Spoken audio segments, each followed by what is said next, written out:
अस्थियां दा दरख्त ਇਹ ਚੰਡੀਗੜ੍ਹ ਦੇ ਸੈਕਟਰ 25 ਦਾ ਸ਼ਮਸ਼ਾਨ ਘਾਟ ਹੈ, ਜਿੱਥੇ ਲੋਕਾਂ ਨੂੰ ਮਜਬੂਰੀ ਵਸ ਕੁਝ ਇਸ ਤਰ੍ਹਾਂ ਆਪਣਿਆਂ ਦੀਆਂ ਅਸਥੀਆਂ ਨੂੰ ਟੰਗਣਾ ਪੈ ਰਿਹਾ ਹੈ।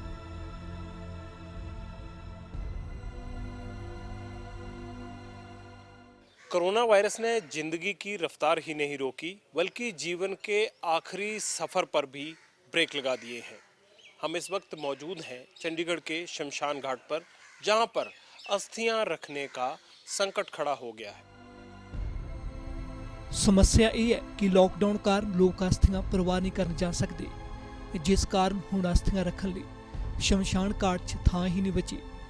नतीजा लोगों ਨੂੰ समस्या नाल दो चार होना पै रहा है। यहाँ पे लॉकर नहीं मिल रहा। हम 2 तारीख को डैडी का संस्कार करने आए थे, तभी हमने इनसे पूछा था भी हमें लॉकर भी चाहिए, तो तब भी इन्होंने मना किया। कहते हमारे पास लॉकर पूरे भरे हुए हैं। तो हमने बहुत रिक्वेस्ट की, तो उसके बाद फिर हमने बोला मनी माजरा है और इंडस्ट्री एरिया में भी है, तो वहाँ हम जाके पता कर ले। तो इन्होंने बोला ये सारे एरिया हमारे अंडर आते हैं, वहाँ सारे फुल हो चुके हैं। तो अभी मोहाली में भी फुल है। अभी पंचकुला में मैंने अपने जीजा जी को फ़ोन करके बोला है, वहाँ गांव में है भी, वहाँ पता कर लो लॉकर, अगर मिल जाता है तो हम वहाँ रख देंगे, फिर हम नहीं तो फिर हमें अपने घर में रखना पड़ेगा। यहाँ कितने लॉकर्स भरे पड़े हैं, यहाँ पेड़ों पे टंगे हुए हैं, तो ये बहुत मुश्किल हुआ पड़ा है। अब जब ये खुलेगा भी तब वहाँ कितना रश हो जाएगा, तो वो भी प्रॉब्लम है। तब भी सब क्राउड इकट्ठा होगा तो फिर उसमें भी प्रॉब्लम है। जगह ही नहीं मिल रही है, कहाँ रखे कहाँ ना रखे। ये कह रहे कि हमारे पास लॉकर में जगह नहीं है यहाँ पर बिल्कुल भी।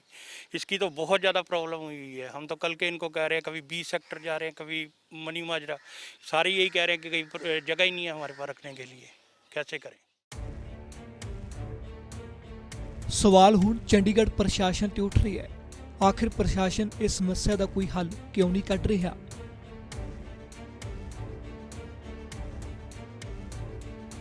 ये तस्वीर चंडीगढ़ प्रशासन के मुंह पर किसी तमाचे से कम नहीं है। इंसान की जिंदगी का सफर जब रुकता है तो वारिसों की एक ही इच्छा होती है कि दाह संस्कार के बाद इन अस्थियों को विसर्जित कर दिया जाए। हिंदू धर्म में हरिद्वार जाकर अस्थियों का विसर्जन होता है, जबकि सिख धर्म में श्री कीरतपुर साहिब में।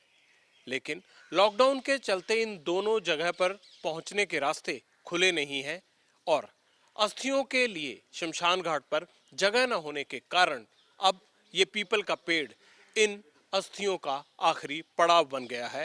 और ये अस्थियां और इनके वारिस इंतजार कर रहे हैं कि कब माहौल बनेगा और ये अस्थियां अपनी आखिरी मंजिल तक पहुंच पाएंगी। शमशान घाट के पंडित बलदेव भी बेबस नजर आए, जिन्हों का कहना है कि अस्थियां रखने वाले लगभग सारे ही बॉक्स फुल ने। हमारे पास तो बॉक्स सारे बड़े बड़े हैं। 10 दिन से लोग यहीं पर रख रहे हैं सारे, और हमारे पास इंतजाम कोई है नहीं। और ये तो प्रशासन को चाहिए भी लोगों को हरिद्वार जाने की परमिशन दे, चाहे 2 आदमी को परमिशन दे, ज़्यादा ना दें, जिससे यहाँ फूल रखने की प्रॉब्लम ना आए हमारे पास। आप कहाँ पे अस्थियां रखवा रहे हैं अभी? हमारे पास 108 बॉक्स हैं जी, वो सारे भरे पड़े हैं। अब पीपल के पेड़ पे टांग रहे हैं, मटके में डाल के ऊपर नाम लिख के, और कोई हमारे पास जगह नहीं है, वो भी भर जाएंगे 2 दिन में। हुण हालात ये है कि लोगों ਨੂੰ अस्थियां घर ले जानियां पै रहीਆਂ ने।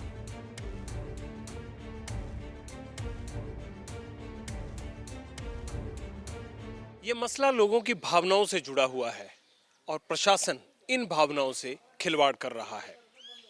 अगर अर्थियों को विसर्जित करने के लिए हर की पौड़ी और श्री कीरतपुर साहिब तक पहुंचने के लिए रास्ता नहीं खुल सकता, तो प्रशासन इन अस्थियों को सुरक्षित रखने का इंतजाम तो कर सकता है। अगर प्रशासन ये इंतजाम नहीं कर पाया तो एबीपी न्यूज़ की तरफ से हम ये शमशान घाट पर इंतजाम करने आएंगे। कैमरामैन अमित शर्मा के साथ जगविंदर पटियाल, एबीपी न्यूज़, चंडीगढ़।